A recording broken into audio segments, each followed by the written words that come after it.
तुम्हारी बहना को इसीलिए तो उठाया ना कि मसला तो कोई जाता है ना। तो क्या गलत किया? बोल क्या गलत किया?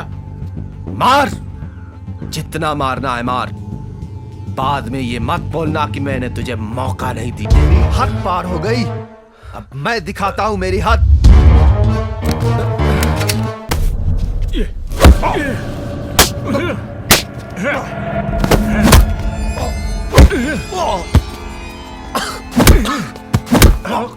उठ। क्यों बे? क्या गलत किया? क्या दुश्मनी थी मेरे बेटे के साथ? क्या गलत किया उसने? अरे तुम्हारी बहना को इसीलिए तो उठाया ना कि मसला तो कोई जाता है ना। तो क्या गलत किया? बोल क्या गलत किया? मार, जितना मारना है मार। बाद में ये मत बोलना कि मैंने तुझे मौका नहीं दिया। अरे तुझे ऐसे हलाल करूंगा ना कि दुनिया देखती रह जाएगी, समझा? ये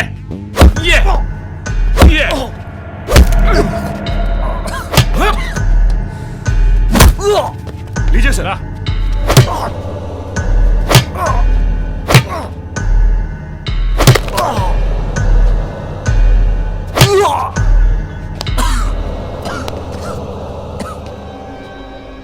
बोल बोल दुग्धा बोल, बाद में तुझे बोलने का मौका नहीं मिलेगा। अरे तुम्हें बोलने का मौका दूंगा तब तो बोलेगा ना।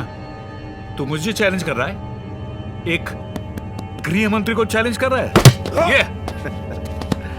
ए, तेरी बहन को उठाया ना, अब तेरी मैया को उठा लाएंगे, समझा? मेरी हद पार हो गई, अब मैं दिखाता हूं मेरी हद।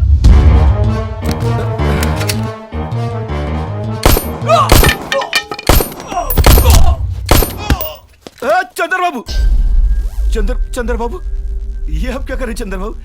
अरे हमने तो आपसे मजाक किया था चंद्र बाबू। नहीं चंद्र बाबू, ऐसा मत कीजिए, हम आपके पांव पड़ते हैं। अबे तेरे एक मजाक के चक्कर में 5 लोगों की जान चली गई।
क्या रे? क्या बोला था कि लौंडे ने सिर्फ कॉलेज देखा है, लॉकअप और जेल नहीं देखा? नहीं चंद्र बाबू, नहीं। अबे मेरे दादाजी को छोड़ा था तूने? अबे आजादी की लड़ाई में बंदूक लेके भागे थे। तो सुन, जब तक इस देश में तेरे और दुग्धा यादव जैसे नेता और पुलिस वाले पैदा होते रहेंगे, तब तक मेरी ये बंदूक गरजती रहेगी।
सारी बातें सुनने के बाद तुम्हें अपनी सफाई में कुछ कहना है चंदर?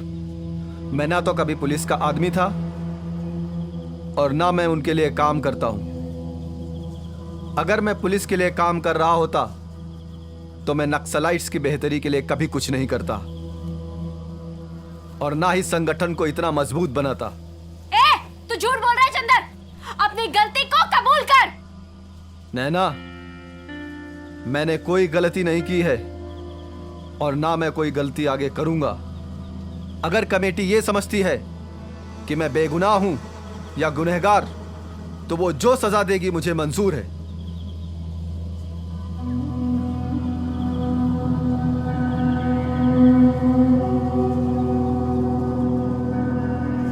सेंट्रल कमेटी का फैसला है कि चंदर को सजाए मौत सुनाई जाती है। ठहरो, मैं जानती हूं कि मेरा भाई निर्दोष है, मुझे विश्वास है।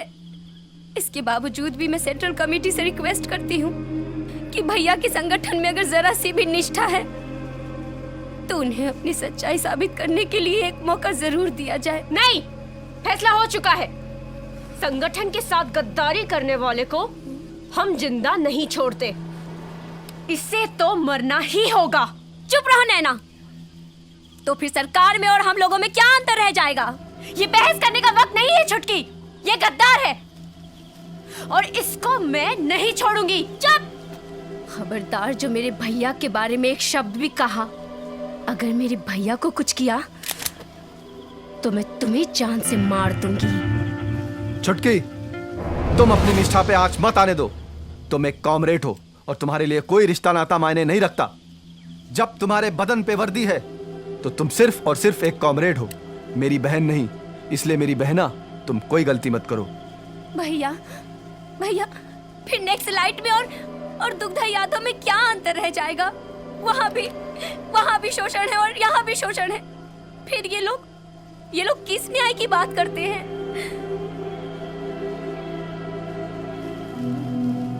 छुटकी, हम लोगों ने अभी ये फैसला किया है कि चंदर की सजाए मौत को फिलहाल स्थगित करते हैं।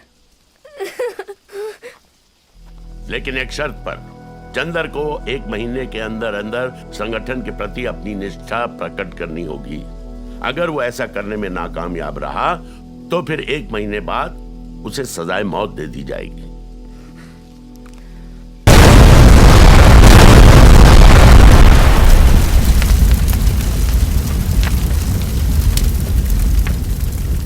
पुलिस की कार्रवाई के बाद नक्सलियों ने अपना जवाब एक कदम आगे बढ़ के दिया। इस नक्सली हमले में 16 जवान मारे गए हैं और साथ ही साथ नक्सलियों ने हैरत अंगेज कारनामा दिखाया है।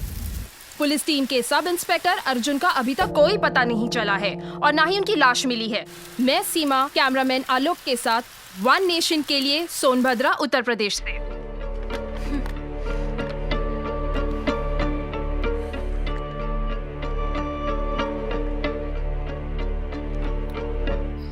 सोचो सावन भादो या फिर माघ पूस की रातों को। जिनके पास है कोठी बंगले समझेंगे क्या इन बातों को? तुम ही समझो, तुम ही जानो अपने इन जज्बातों को। कैसे कैसे बरसों बरस कितनी तकलीफें उठाते हैं। वो महलों में रहते हैं, हम जंगल में रैन बिताते हैं। आवाज उठाने पर अपनी नक्सलवादी कहलाते हैं। क्या कर रहे हो? अरे ठोक इसको, ठोक। ठोकना होता तो वहां नहीं ठोक देते। चलो, दो बंदूक मुझे। बैठ जाओ चुपचाप, बैठो। क्या लगता है तुम्हें हम एक आजाद देश के नागरिक हैं? ये सचमुच की आजादी है जिसके कानून अंग्रेज बना गए थे? तुम तो पुलिस वाले हो, ये तो जानते ही होगे। पुलिस एक्ट सन 1858 में अंग्रेजों ने सिर्फ और सिर्फ इसलिए बनाया था ताकि वो मजबूर हिंदुस्तानियों पर जुल्म कर सके। और इसलिए बनाया था क्योंकि वीर कुंवर सिंह ने सन 1858 में क्रांति के लिए विद्रोह कर दिया था। आज भी पुलिस जब चाहे जहां चाहे किसी को भी मार पीट सकती है। कोई उफ तक नहीं कर सकता, कोई आवाज तक नहीं उठा सकता। अगर गलती से भी किसी ने आवाज उठा दी तो उसको 6 महीने तक की जेल हो सकती थी। उनके पास है महल अटारी भरी हुई तिजोरी है। उनके पास है महल अटारी भरी हुई तिजोरी है। 2 मुट्ठी अनाज हम ले लें तुरंत कहेंगे चोरी है। दौलत का नशा है उनको, पैसों की खुमारी है। कोठी पर कोठी बनाते यही उनकी बीमारी है। सच्ची बात कहें जब उनको नक्सलवादी कहलाते हैं। जरा सोचो, अगर तुम्हें किसी निर्णायक परिस्थिति में स्वयं से कोई फैसला लेना पड़ जाए तो क्या तुम ले सकते हो? नहीं, तुम ऐसा बिल्कुल नहीं कर सकते, क्योंकि तुम एक ऐसी मशीन हो जिसका रिमोट सीधे उन नेताओं के हाथों में है जो तुम्हें जब चाहे जैसे चाहे इस्तेमाल कर सकते हैं। अगर तुम्हारे कार्यक्षेत्र में एक भी अपराध हो जाए तो उसका ठीकरा सीधे तुम्हारे सर पे फोड़ दिया जाता है। ये आजादी की मशाल हम अपने हाथों में तब तक उठाए रहेंगे जब तक कि इसमें समानता की बयार नहीं बह जाती, जब तक इस देश से सड़ा हुआ कानून भाग नहीं जाता। ये आंदोलन रुकने वाला नहीं है। लोग दिन ब दिन जुड़ते जाएंगे, कारवां बनेगा और एक दिन पूरा देश इस आग में जल उठेगा और इन करप्ट नेताओं को इसी आग में जलाकर भस्म कर देगा।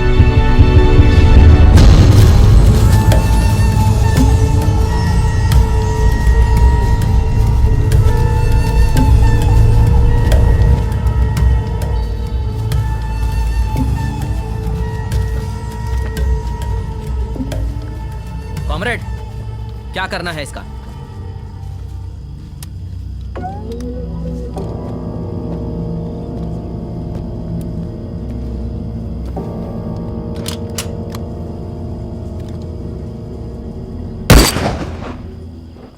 छोड़ दो इसे।